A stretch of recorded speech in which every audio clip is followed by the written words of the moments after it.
mengingatkan kepada kejadian kapal selam milik Angkatan Laut Argentina, yakni Ara San Juan, yang hilang di Samudra Atlantik bersama 44 kru di dalamnya. Bangkai kapal selam bermesin diesel itu baru ditemukan setelah 1 tahun lebih 1 hari dengan jejak ledakan padanya.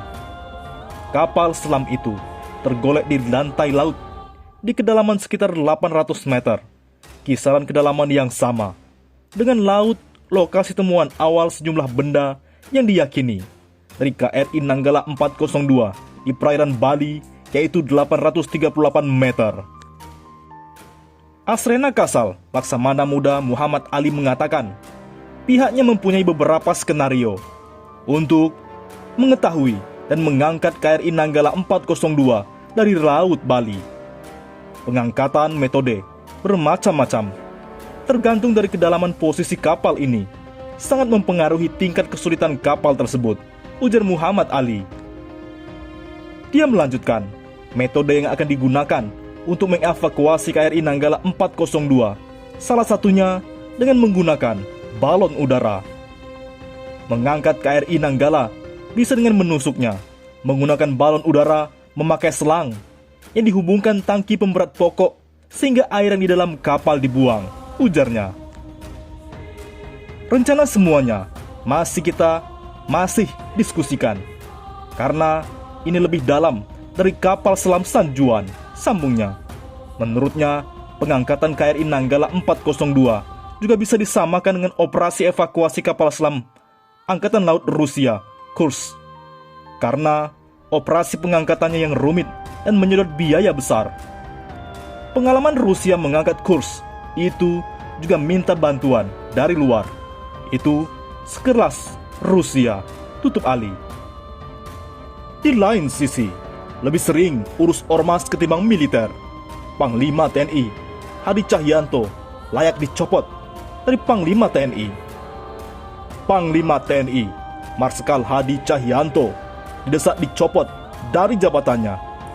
Sebab desakan pencopotan karena dinilai tidak fokus pada kemiliteran, menyusul adanya 2 peristiwa tragis yang menimpa TNI. 2 peristiwa tragis itu antara lain tenggelamnya KRI Nanggala 402 dan juga gugurnya Kepala BIN daerah pusat akibat ditembak kelompok kriminal bersenjata saat melintasi distrik Beoga, Kabupaten Puncak, Papua. Dalam pengamatan politisi PAN Ahmad Yohan, Panglima TNI lebih sering mengurusi organisasi massa alias ormas ketimbang profesional dalam bidang kemiliteran hingga berujung jatuhnya korban dari instansi TNI. Baru-baru ini, Munarman diciduk Densus. Apakah itu benar? Kalau benar, kenapa tidak diciduk dari dulu-dulu? Panglima TNI yang lebih sering urusin ormas ketimbang fokus ke profesional kemiliteran. Penertiban ormas itu tugas Polri. Terkecuali Polri tidak mampu. Kalau Menhan dan Panglima TNI malfunction, untuk apa dipertahankan? Mundur saja kalau begitu, tegas Yohan kepada kantor berita politik Ermol, Selasa 27 April. Selain itu, Menteri Pertahanan Prabowo Subianto juga tidak melakukan tugas dan fungsinya sebagai menteri yang menjaga pertahanan negara. Bahkan, Yohan menilai Ketua Umum Partai Gerindra itu dinilai tidak memiliki wawasan politik dan ekonomi yang kemaritiman yang baik. Sebagai negara arsipelago, maka sumber daya ekonomi kita adalah sektor maritim. Ini yang harus dijaga mati-matian dengan sistem dan infrastruktur militer yang mumpuni, ujarnya. Makanya, wawasan politik ekonomi kemaritiman, Menteri, jangan ecek-ecek dong. Ketahanan pangan itu sudah ada kementerian teknisnya. Selanjutnya, pengangkatan torpedo KRI Nanggala 402. TNI Angkatan Laut hingga saat ini masih melakukan upaya evakuasi dan pengangkatan tubuh kapal selam KRI Nanggala 402 yang tenggelam di kedalaman 838 meter dari permukaan laut di Perauran Utara, Bali. Disampaikan Asisten Perencanaan dan Anggaran Kepala Staf TNI Angkatan Laut Arsena KSL, Laksamana Muhammad Ali.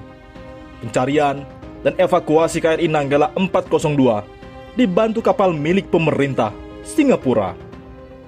ROV namanya, alat Remote Operate Underwater Vehicle, MV Swift Rescue milik Singapura, berhasil menangkap citra bawah laut. Yang menangkap gambar torpedo dan hidrofon KRI Nanggala 402. Update terbaru, kita sudah menemukan pengangkat pakai ROV. Hidrofon KRI Nanggala ditemukan torpedo juga. Dari beberapa foto yang diambil, ujar Arsena KSL saat dijumpai media Selasa. Ali mengatakan, untuk mengangkat bagian besar KRI Nanggala 402, perlu bantuan alat khusus. Karena ROV milik Singapura hanya mampu mengangkat benda dengan berat maksimal 150 kg. Torpedonya belum diangkat. Sebisa mungkin kita akan angkat bagian-bagian kecil, karena kemampuan ROV itu hanya 150 gram, tandasnya. Di lain sisi, mantan Menteri Susi Pujiastuti ke Pak Jokowi, sebagai Panglima tertinggi, Bapak bisa naikkan pangkat awak KRI Nanggala hingga 4 level.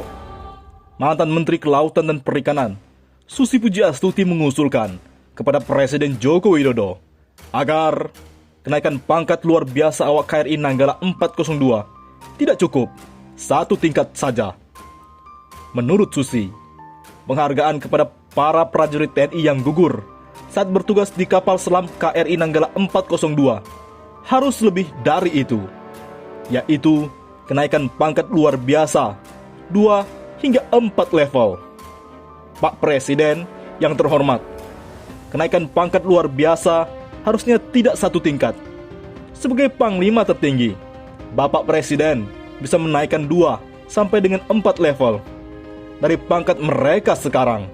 Tulis dia di akun @susipujiastuti dengan menyertakan emotikon tangan melipat. Di tweet selanjutnya, Susi memention akun Twitter @jokowi dan @tnial.